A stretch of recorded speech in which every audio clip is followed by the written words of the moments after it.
Hi everyone. අද මම ඔයගොල්ලොත් එක්ක සාකච්ඡා කරන්න යන්නේ මේ IELTS exam එක. එහෙම නැත්නම් PTE IELTS සහ PTE කියන මේ exams දෙකට කොහොමද ලෑස්ති වෙන්නේ කියලා. ඉතින් සරලවම ගත්තොත් මේ exam දෙක නැත්නම් IELTS. IELTS stands for International English Language Testing System. International English Language Testing System. එතකොට PT එක Pearson Test of English. එතකොට මේ exam දෙකෙන්ම කරන්නේ ඕගොල්ලොන්ගේ English language proficiency එක. එහෙම නැත්නම් ඉංග්‍රීසි භාෂාවේ තියෙන නිපුණත්වය.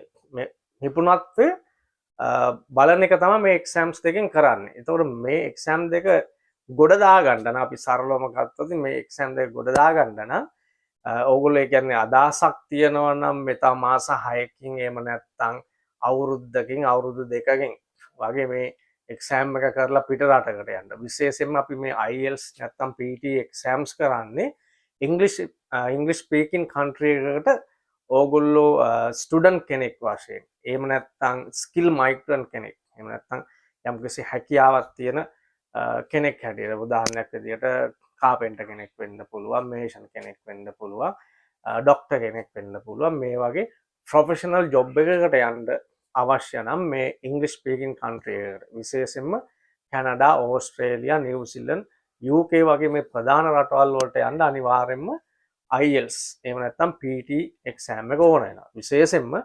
IELTS එක්සෑම් එක ලෝකේ පුරාම ඉතාම පිළිගන්න එක්සෑම් එකක්. PT එකටත් දැන් ඒ වගේ යම්කිසි රෙකග්නිෂන් එකක් ලැබිලා තියෙනවා. එතකොට මේ එක්සෑම් දෙක ගොඩ දාගන්න නම් අපි මොනවාද කරන්න ඕනේ? මේ එක්සෑම් දෙක ගොඩ දාගන්න නම් කළ යුතු එක් ප්‍රධානම දේ තමයි you have to immerse yourself in English. ඔබට සිද්ධ වෙනවා මේ ඉංග්‍රීසි භාෂාවේ ගිලෙන්න. කොහොමද මේ ගිලෙන්නේ? ඉංග්‍රීසි භාෂාවේ ගිලෙන්න සිද්ධ වෙනවා. කොහොමද ගිලෙන්නේ? මේක කරගන්න නම් ඉංග්‍රීසි යම්කිසි ප්‍රමාණයක් හැකියාවක් තියෙනවා නම් අනිවාර්යයෙන්ම ඉංග්‍රීසි වැඩසටහනක් බලන්න ඕනේ.